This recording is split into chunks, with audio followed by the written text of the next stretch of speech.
Tahukah Anda, kemana dan jadi apa air bekas memandikan jasad Rasulullah? Nabi Muhammad SAW wafat pada usia 63 tahun.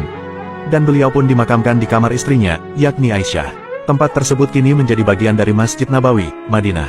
Menurut Ibnu Hashim, saat proses memandikan jenazah Rasulullah terdapat para sahabat Nabi yang turut memandikan, yakni Sayyidina Ali bin Abi Thalib, Abbas bin Abdul Muthalib, Al-Fadl bin Abbas, Kutam bin Abbas, Utsman bin Zaid, Syukran Maulan dan Aus bin Hawli.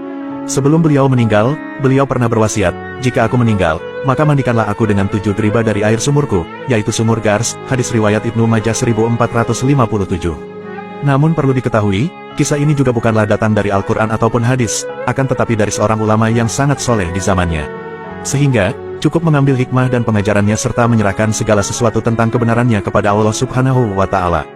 Pada suatu hari di sebuah majelis pertemuan ulama dunia, seorang ulama bernama Syekh Mutawalli As-Syarawi membuat pertanyaan yang cukup membingungkan semua ulama yang hadir. Belum pernah ada pertanyaan dari semua majelis yang hadir, seperti pertanyaan beliau. Saat itu beliau bertanya, kemanakah perginya aliran air bekas memandikan jenazah Rasulullah SAW? Saat mendengar pertanyaan tersebut, seluruh hadirin yang hadir di pertemuan itu terdiam. Sebab, belum ada yang mengetahui jawabannya. Bahkan dalam catatan sejarah sekalipun belum pernah ada yang menceritakan hal itu. Pemimpin majelis saat itu, kemudian berkata, beri aku waktu hingga esok, sehingga aku dapat mencarikan jawabannya. Kemudian pada keesokan harinya, pemimpin majelis tersebut memberikan jawaban atas pertanyaan yang diajukan sebelumnya. Air bekas memandikan jasad Rasulullah itu naik menuju langit, lalu Allah menurunkan kembali ke bumi bersamaan dengan air hujan. Yang dimana air bekas memandikan jasad Rasulullah tersebut turun, maka disitulah berdiri sebuah masjid. Syekh Mutawalli kembali berkata, engkau benar. Dari mana engkau mengetahui jawaban tersebut? Pimpinan majelis tersebut kemudian berkata, semalam aku bermimpi bertemu dengan baginda Rasulullah SAW, sedang bersama dengan seorang lelaki agung, yang membawa sebuah kindik.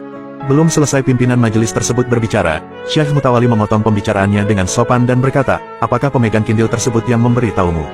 Pimpinan majelis kemudian menjawab, benar, Rasulullah mengisyaratkan kepadanya pemegang kindil tersebut, untuk menjawab pertanyaanku, lalu ia menjawabnya.